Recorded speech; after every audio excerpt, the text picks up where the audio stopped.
চিকেনের আইটেম আমরা তো অনেক রকম বানিয়েছি, কিন্তু পেঁপে দিয়ে চিকেন বানালে যে এত সুন্দর টেস্ট হয় তা তো ভাবতেই পারিনি। খেয়ে বাড়ির সবাই এত প্রশংসা করেছে যে তোমাদের কি বলবো। যাই হোক, নমস্কার বন্ধুরা, আমি জলি, ভাই বোনের হেসেল ঘরে সবাইকে স্বাগত। আমি আজ দেখাবো পেঁপে দিয়ে চিকেন কারি। প্রথমে আমি এখানে 500 চিকেন নিয়েছি।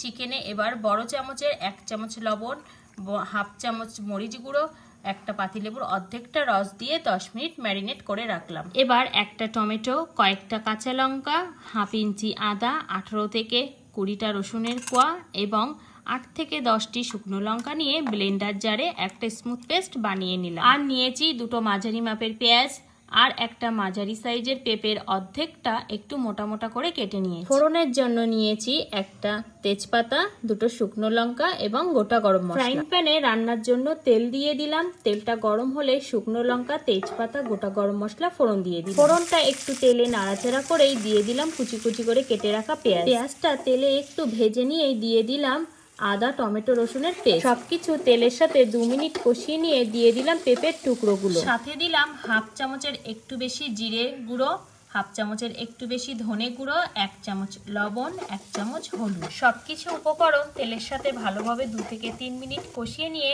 এর মধ্যে দিয়ে দিলাম ম্যারিনেট করা চিকেনের পিসগুলো। চিকেনটাও সব মশলার সাথে ভালোভাবে নেড়ে চেড়ে কষিয়ে নিলাম এবং দিয়ে দিলাম মশলার বাটি ধোয়া জল। সব কিছুই ভালোভাবে কষানো হয়ে গেলে এবার দিয়ে দিলাম রান্নার জন্য পরিমাণ মতো জল। আমি এখানে গরম জল ব্যবহার করেছি।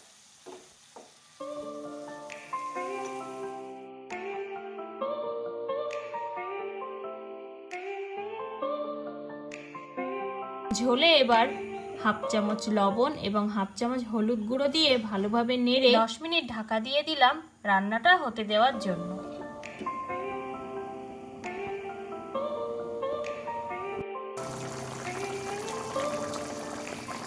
দশ মিনিট পর ঢাকাটা খুলে দিলাম। একটু নেড়ে চেড়ে এর মধ্যে দিয়ে দিলাম হাফ চামচ মতো গরম মশলা গুঁড়ো। গরম মশলা গুঁড়োটা ভালোভাবে নেড়ে চেড়ে দিয়ে আবারও ঢেকে দিলাম 2 থেকে 3 মিনিটের জন্য। 2 থেকে 3 মিনিট পর ঢাকাটা খুলে নিলাম। এবার চিকেনটা পুরো রেডি হয়ে গেছে। এখন আমি এটা নামিয়ে নিলাম। তাহলে বন্ধুরা, রেডি হয়ে গেল আজকে পেঁপে দিয়ে চিকেন কারি। এখন এটা গরম গরম ভাত বা রুটি, নানপুরি সবকিছুর সাথে পরিবেশন করা যায়। তাহলে বন্ধুরা, আজকের ভিডিওটি এই পর্যন্ত। যে সকল নতুন বন্ধু আমার ইউটিউব চ্যানেল থেকে দেখছেন তারা অবশ্যই চ্যানেলটিকে সাবস্ক্রাইব করে দেবেন, পাশে থাকা বেল আইকনটি প্রেস করে দেবেন। আর যে সকল বন্ধুরা ফেসবুক থেকে দেখছেন তারা অবশ্যই পেজটিকে ফলো করে দেবেন। আর কেমন লাগলো আজকের ভিডিওটি সেটা কমেন্ট করে জানাতে ভুলবেন না কিন্তু।